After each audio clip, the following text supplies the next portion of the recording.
What if you had permission from a composer to improvise or change things in their music? It might surprise you, but this was actually expected, and it was taught way back in the day, the classical day, that is. I'm sharing 4 ways that you can have your students improvise with pattern-inspired pieces. Be sure to stick to the end because I will be doing a quick recap since I know all of us need a reminder once in a while. I'm Rosemarie Penner from Must Love Music, and I help make learning piano simple, fun, and interactive, with creative ideas and resources to help along the way. As a composer and as a piano teacher, I'm a huge fan of pattern-inspired pieces. And this is because a lot of times we can forget just how much there is on the page that students need to remember. Having music that has a pattern that they can focus on, where it has a lot of common elements or a lot of things that they're already used to, helps a lot. So stick with me as I share each of these 4 ideas. The first one is to modernize the pattern. Alberti bass has been around since the 17th century, and that's actually only what we know. We're pretty sure it was actually before that. Obviously, it's not going anywhere. It's stuck around for a really long time. But I will admit, as a teen student, I thought it was the height of boredom to play. Because it feels a little dated, how can we make it more interesting for our students? Well, in Alberti's Garden, which is fully based on the Alberti bass pattern, what if we add a little swing rhythm to the actual music? Originally, the music goes like this.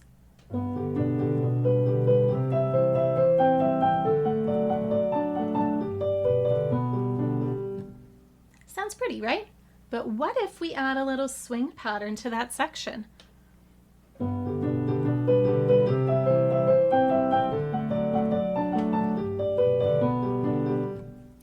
I don't think anybody's going to be saying that that's from the 17th century at that point. Idea 2 is to change or intensify the mood of the piece. And there's lots of different ways that you can do this, but one of my current favorites actually comes from Ballerina in the Shadows. It has a broody kind of swing feel already, but how can we really emphasize that this dancer is, for whatever reason, in the shadows, not in the spotlight? Here's how the section is written, and then I'll explain how you could really intensify this dancer in the shadows.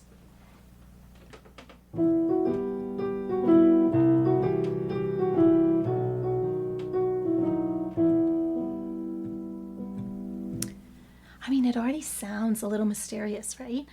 But what I could do is drop my right hand down an octave, and then my left hand will end up crossing over my right hand in order to actually play all the notes.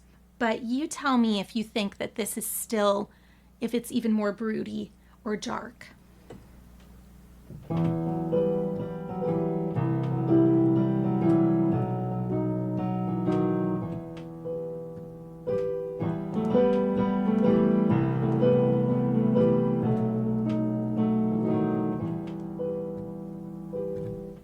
Now, obviously, moving the hands around different octaves and crossing over, it definitely makes it more complex for students.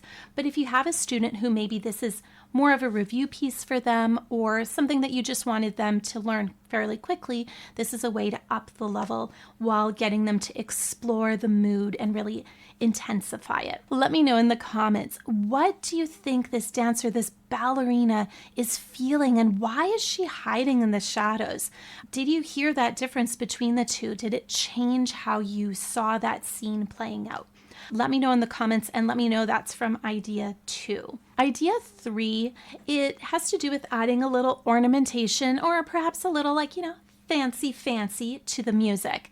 Now, we have seen this in classical music many times, right? There's ornamentation written in or ornamentation that was expected.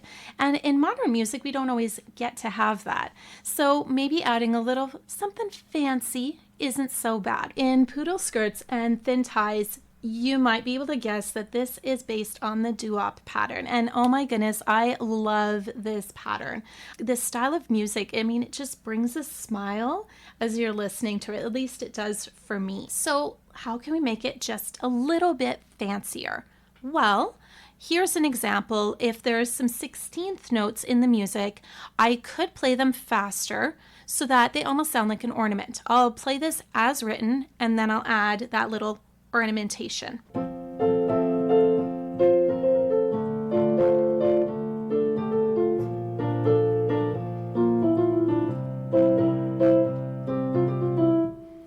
Now, I'll admit I wrote it this way because for the level, it's a little easier for students, but my favorite way is actually making those 16th notes basically into 32nd notes and then just holding the last one as if it's an 8th note, approximately an 8th note.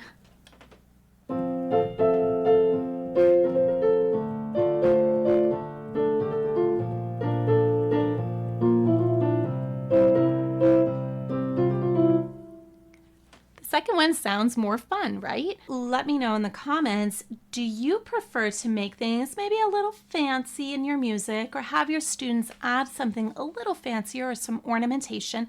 Or do you find that you prefer a little bit more simplified music? Or maybe the better question is, which do your students prefer?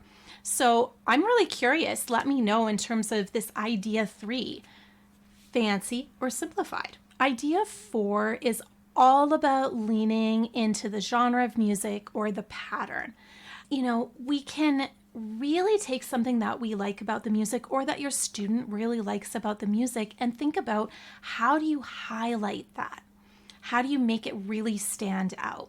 In Waltz of the Lilies, if you can imagine that the lilies, they're swaying and it looks like they're almost dancing.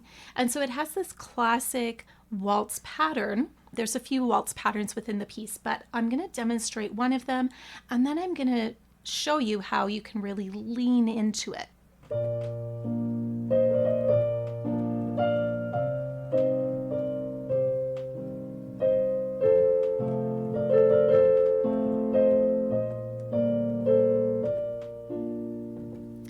So that sounds pretty. But what if we roll those chords? Now, this is, again, common in waltz music, and you can really lean into the rubato as you do this.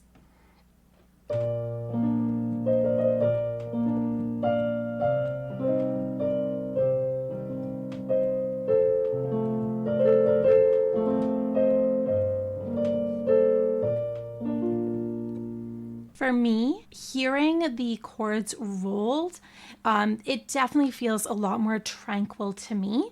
But again, this is one of those ways that students can make the music their own. They can create their own interpretation of what a composer has given them. Let me know in the comments, because I know that there's lots of ways that we can play waltz music. What's another way that you have students highlight those waltz accompaniment patterns?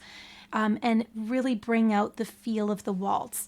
So yeah, let me know in terms of this idea number 4, what do you think? As promised, here's a quick recap of the 4 ways that we can improvise even with intermediate leveled pattern pieces. 1, modernize the pattern. 2, change or intensify the mood. 3, add a little ornamentation, or as I call it, fancy. Or 4, lean into the genre or the pattern. What was your favorite idea from this video? Let me know in the comments. If you're liking the sound of some of these piano solos that I played, just check the description for the links. I have all of them, as well as the full collection on my site.